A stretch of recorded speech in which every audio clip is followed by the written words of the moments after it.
Although the Sandman's final episode is a special about Kirby Howell-Baptiste's death, Season 2's A Tale of Graceful Ends is the true finale of the Netflix fantasy show, and it makes an incredibly meta reference to a surprise recasting. Although Tom Sturridge returned to lead the Sandman Season 2's cast as the title character, the show moved on from him at the last minute. Giving Sturridge such a limited role in A Tale of Graceful Ends was risky, especially considering how great he's been in one of the best Netflix shows in years. His replacement only remained in his role for a very limited time before the Sandman's emotional ending. Season 3 seems incredibly unlikely, but the show has still managed to predict one possible reaction to a continuation. Hob Gadling's "Not My Dream" comment feels like a prediction for fan response if the Sandman Season 3 happened. Netflix got in ahead of the possible uproar from viewers. Morphew's funeral is the focal point of A Tale of Graceful Ends, with Jacob Anderson's new dream of the Endless skirting the edges of the story as he prepares to take over from his predecessor.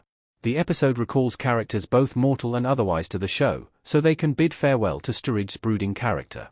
When the immortal Hob Gadling, Ferdinand Kingsley, spots his friend's replacement, he openly declares, "He's not my dream."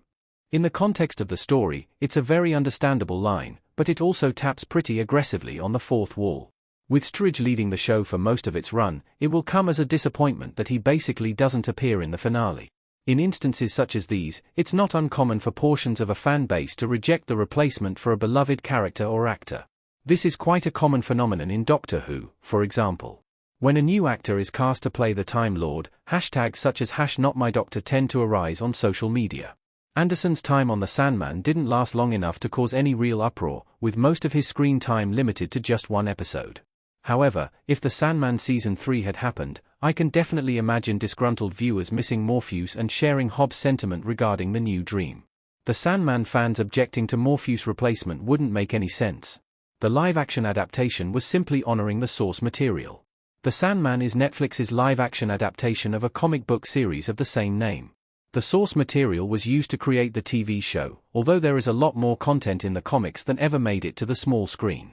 The character of Daniel Hall, though, who becomes the Dream played by Anderson, does exist in the original version of the story. Daniel takes over from Morpheus' Dream in the comics in much the same way as the TV show, with a few alterations. So, while it would be understandable that those who object to Sturridge's exit are upset by his departure, it's actually just Netflix honoring the source material. Therefore, it's a strange stance to insist the show make such a big deviation. Morpheus' story was complete. I'd have loved to see more of the new Dream. It was time for Tom Sturridge to step aside. I think Tom Sturridge was born to play Lord Morpheus. If the circumstances were right, it would have been great to see him continue to play the character for far longer than he did. However, with the shape the Sandman story took, the time was right for him to depart when he did. Morpheus' sacrifice saved the dreaming. So, as Stephen Fry's Fiddler's Green explained, it would have cheapened Morpheus' actions for Daniel to resurrect his predecessor. Plus, I found it fascinating to see how much of a blend the new Dream was of Daniel and Morpheus. I'm disappointed we didn't see more of how the Sandman's new antagonist came to terms with his existence.